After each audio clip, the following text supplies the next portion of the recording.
Non merci, pas de péri. Voilà, j'assume. C'est pas facile d'assumer ce choix. Alors si c'est le tien, tu es au bon endroit. C'est pas facile parce que l'on considère que l'accouchement, c'est un acte médical et que la femme a absolument besoin du médecin pour accoucher, qu'elle doit être allongée sur le dos et que c'est une absurdité de vouloir se passer de péridurale. Quand on se fait enlever une dent, on prend bien une anesthésie. Sauf que ton bébé n'est pas une dent pourrie et que la grossesse n'est pas une maladie et que l'accouchement n'est pas une pathologie non plus.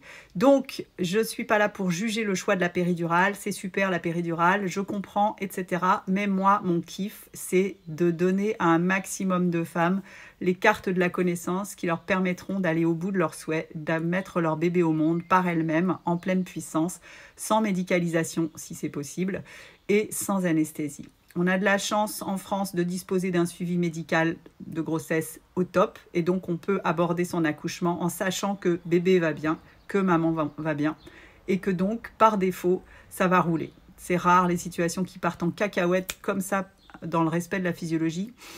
Moi, j'en ai pas connu et j'ai étudié quand même beaucoup de choses. Donc, j'ai à la fois réalisé le documentaire Faut pas pousser et tous les jours, je reçois des messages de femmes qui me racontent leur accouchement et qui me disent que c'est... alors, grâce à moi, non, c'est surtout grâce à elles, mais en tout cas, grâce à toutes les connaissances que je leur ai permis d'acquérir avec Faut pas pousser et puis sur l'espace Kaizen Nina que j'ai créé, qui est un espace de préparation à l'accouchement, mais pas que.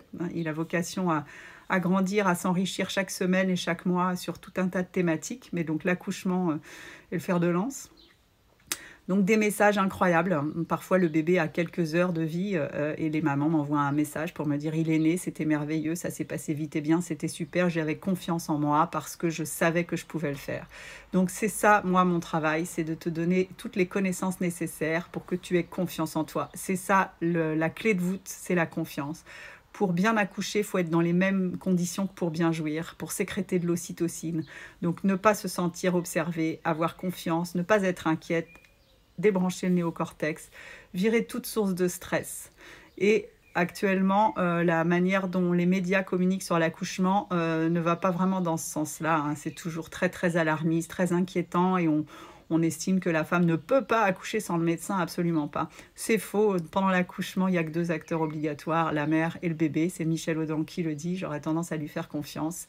Donc si c'est ton souhait, va jeter un œil sur Kaizen Nina, regarde les témoignages de maman, regarde les vidéos qui sont déjà accessibles, abonne-toi, c'est un cadeau que tu te feras et je te promets de mettre tout en œuvre pour que tu aies toutes les réponses à tes questions pour vivre un accouchement en pleine puissance.